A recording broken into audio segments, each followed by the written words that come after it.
O Dia Mundial do Meio Ambiente é comemorado em 5 de junho e tem como objetivo conscientizar a população sobre a importância da preservação e proteção do meio ambiente. A data foi criada pela Organização das Nações Unidas, a ONU, em 1975, durante a Conferência das Nações Unidas sobre o Meio Ambiente Humano. A cada ano, um tema específico visa aprofundar as discussões e conscientizar a população sobre questões ambientais relevantes. Em 2023, é Combate à Poluição Plástica, promovendo um ecossistema mais saudável e sustentável para nosso planeta. A comemoração é uma oportunidade para refletir sobre nossas atitudes diárias e como elas impactam no meio ambiente. Cada ação individual, por menor que seja, pode contribuir para a preservação do meio ambiente e para um mundo mais sustentável.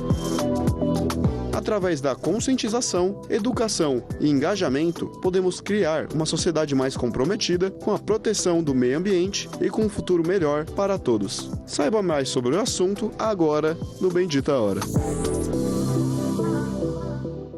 Ó, que legal esse assunto também, gente. Por isso, olha que legal, o padre está aqui mais uma vez com ele, já veio aqui para a gente falar sobre esse assunto e agora nós vamos estender mais um pouquinho. É o meu querido Antônio Siqueira, que ele é mestre em tecnologia ambiental. Antônio, boa tarde, querido. Deus abençoe você. Amém. Seja bem-vindo mais uma vez ao programa Bendita Hora, né? Muito obrigado pelo convite novamente. Eu estou aqui com grande prazer de poder estar falando um pouco sobre o tema. Hoje é o Dia Mundial do Meio Ambiente. Você certamente está uma semana muito cheia, como você estava falando. Quando a gente fala sobre o meio ambiente, é um assunto já antigo e ele vai continuar enquanto acho que nós existirmos, né? Enquanto a humanidade existir. Você que é um estudioso, é um homem que trabalha com isso de uma maneira muito próxima. Depois de tantos trabalhos de tentativas de conscientização, você entende que houve já alguns progressos no meio ambiente, alguma melhora, piorou? São novos desafios diante da nova modernidade, chamada modernidade que a gente está vivendo hoje, Antônio? Olha, é difícil responder isso, padre, por um motivo muito simples. Não existe uma ideia, vamos chamar assim, homogênea. Muitas coisas pioraram e outras coisas melhoraram muito. E outras mais ou menos continuaram.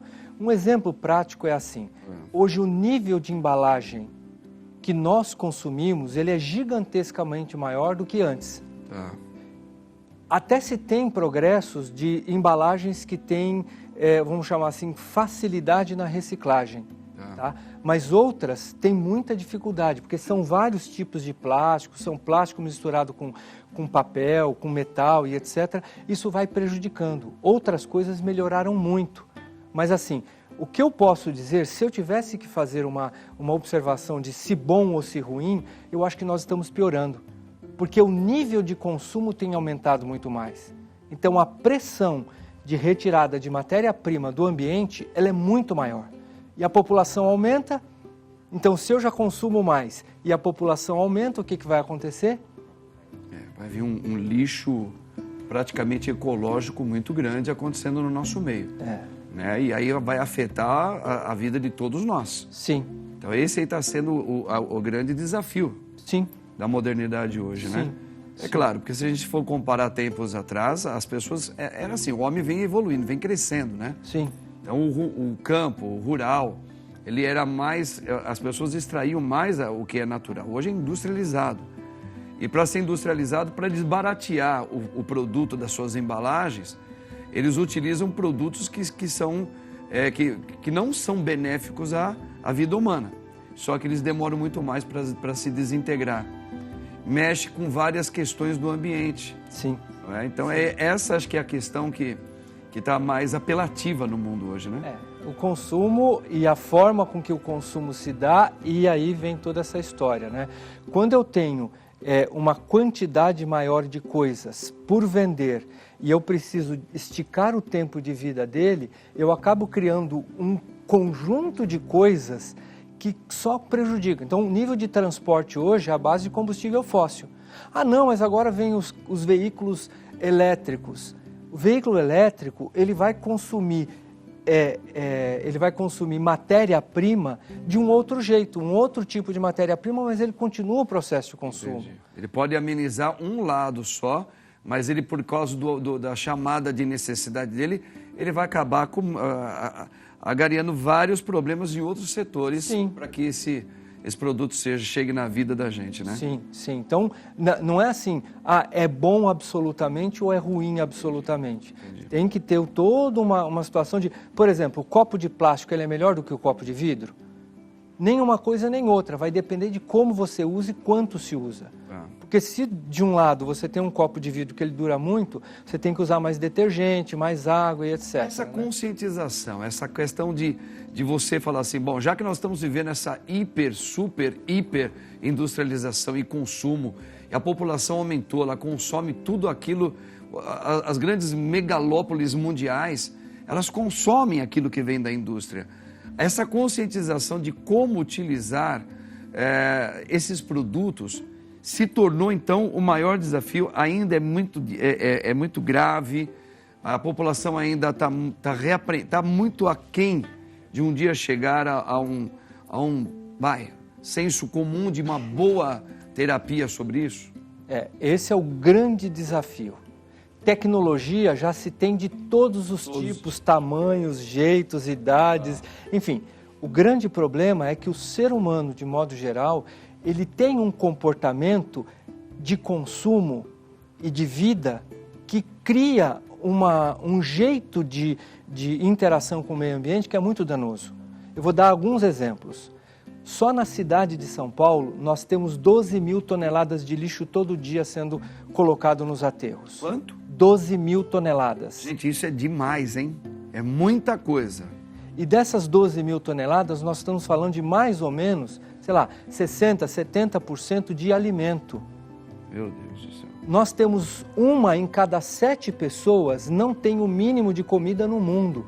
É 1 bilhão aproximadamente, até um pouco mais de 1 bilhão de pessoas que não têm alimento. Esses 30%, porque o que se presume é que o desperdício esteja na ordem de 30%. Esses 30% que se tem de consumo inadequado, se assim é que a gente pode chamar, de desperdício, ele certamente alimentaria essa faixa de pessoas que não têm o que comer ou não têm o necessário para comer. Sim. De cada 10 litros, mais ou menos de 2 a 3 litros de água são desperdiçados também. Tem cidade que perde mais da metade da água tratada. Falar de meio ambiente é uma coisa muito ampla também, né? Porque são tudo aquilo que envolve o ser humano, né? Sim. Então, desde um animal que precisa ser preservado, de uma espécie da fauna que precisa, como também da questão da distribuição da renda, que tem tudo a ver, ela insere, o meio ambiente está inserindo aí política, economia e, claro, ela vai afetar a parte social. Sim. Nós vivemos uma matemática assim o tempo todo, né, Antônio? Porque o meio ambiente, ele pega o todo da gente, né? Sim. A gente às vezes está falando aí de preservar um meio ambiente com os animais, que não podem ser domesticados. Hoje muita gente leva os animais que só viviam na selva, que eles são agressivos, está trazendo dentro de casa. Aí vem os de, não, você não pode tirar ele no meio daquilo que é próprio do habitat dele. Enfim, são várias facetas que levam isso aí. Você sabe quais são as ilhas de plástico? É isso mesmo, as ilhas de plástico. E o impacto que causam no meio ambiente, este plástico, hein? Dá uma olhada aí. O que acontece com sacolas, embalagens, garrafas e todos os objetos plásticos que são descartados? Infelizmente, o destino de toneladas de plástico são os oceanos. E os chamados giros, em que as águas se movimentam constantemente em círculos, tornaram-se verdadeiras ilhas de dejetos e começam a formar um ecossistema próprio. O Giro do Pacífico Norte já é conhecido como a grande porção de lixo do Pacífico, uma ilha de plástico maior do que o estado do Amazonas. O desafio atual é compreender os danos para o ecossistema marinho e também para os humanos. Os microplásticos que surgem da decomposição dessas ilhas podem chegar ao nosso organismo, por meio do consumo de peixes e de frutos do mar. Além dos possíveis danos para a saúde, precisamos repensar o uso, descarte e mesmo alternativas ao uso do plástico, em prol de um futuro mais sustentável. Antônio, esses poderosos chefões das mega empresas que fabricam plástico, eles já não estão sendo intimados a mudar esse critério. A gente sabe que, por exemplo, você vai numa lancheteria hoje, o canudinho que antes era de plástico, agora você vê ele de papelão. Alguns são assim hoje. Muitas coisas que eram de... Porque o plástico ainda continua sendo um grande vilão. Olha aí essa reportagem que a gente colocou. Quais são os critérios hoje nas reuniões mundiais, se você está atento a isso, para acabar com essa questão do plástico? É muito difícil acabar? Eu acho quase impossível. O que nós temos hoje são novas legislações que estão surgindo para poder, se não resolver, pelo menos amenizar. Uma delas é o que a gente chama de logística reversa.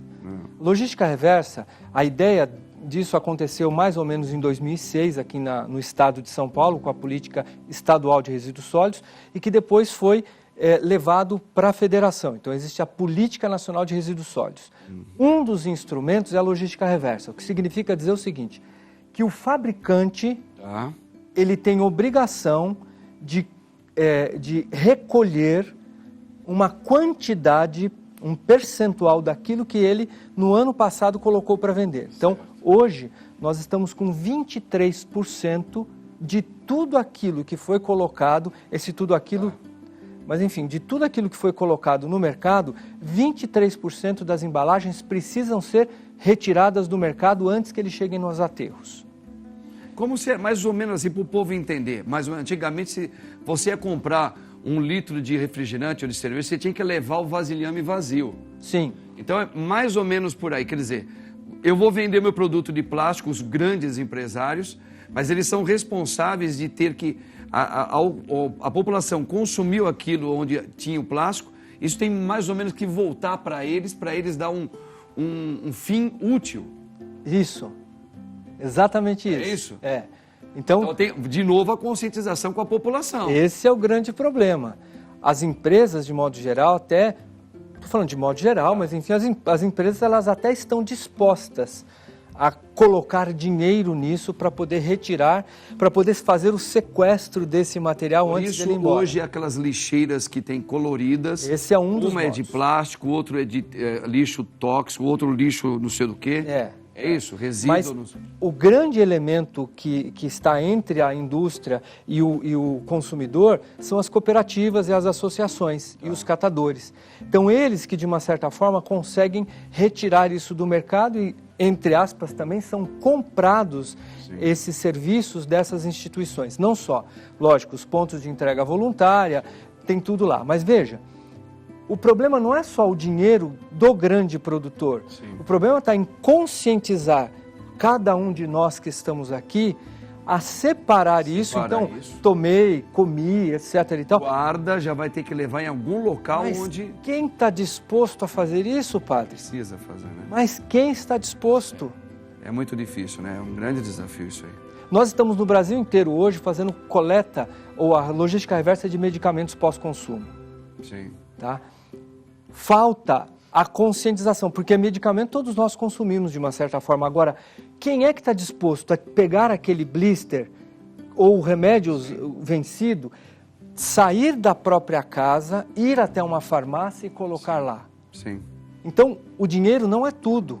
Por isso que a ideia de comportamento humano é que precisa. Por exemplo, esses locais mesmo, onde tem alguns locais lá nos bairros, onde tem uma alocação onde as pessoas, você vai levar algum móvel velho, para não deixar nas esquinas das calçadas, porque isso está inundando a cidade, é feio, sem dizer que é feio, ele acaba numa enchente atrapalhando, levando a vários incidentes graves. Existem lugares da subprefeitura de cada local que ela recebe isso, ela vai reutilizar ou fazer uso ou levar para algum lugar que somente eles vão fazer de uma maneira para não se espalhar para a cidade. É difícil, a população não tem coragem de pegar o carro e levar até esse lugar. É mais fácil, o rapazinho que está com a carroça, vem cá, pega esse armário meu velho aqui, eu estou te dando tanto, você dá um fim nele. Aí ele vai lá na minha calçada e põe lá na esquina da minha calçada. Quer dizer, essa falta de conscientização que o nosso querido Antônio está falando também, não é? É isso. Então, o comodismo, se assim eu pudesse chamar, ele é o grande empecilho. As pessoas não querem fazer esforço nenhum. Então, não querem escada e vão de escada rolante, tá certo? As pessoas não têm mais, o próprio... A nivelinha... Não tem mais para nada.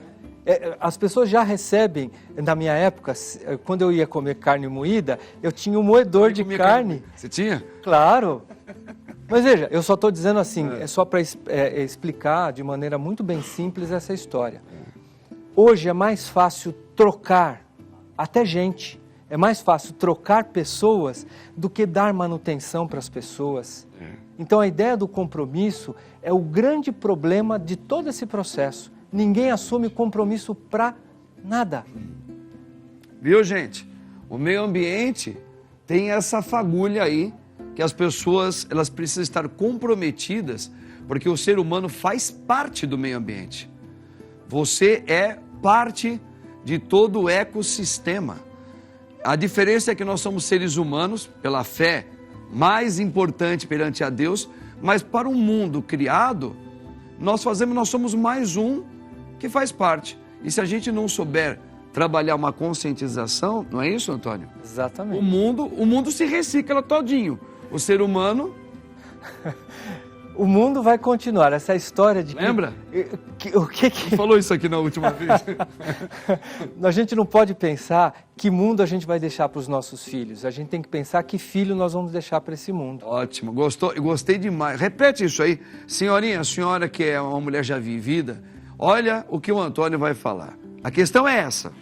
Mais do que pensar que mundo nós vamos deixar para os nossos filhos, é que filho nós vamos deixar para esse mundo. Ai, muito bom.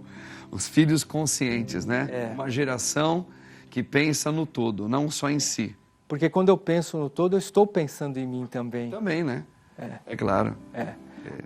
Posso dar um exemplo, pai? Pode. O ano passado estavam em uso 8 bilhões de celulares. Tudo bem? 8 bilhões? Isso, no mundo inteiro. Mais do que um celular por pessoa no mundo. Nós descartamos 5 bilhões. Que é isso?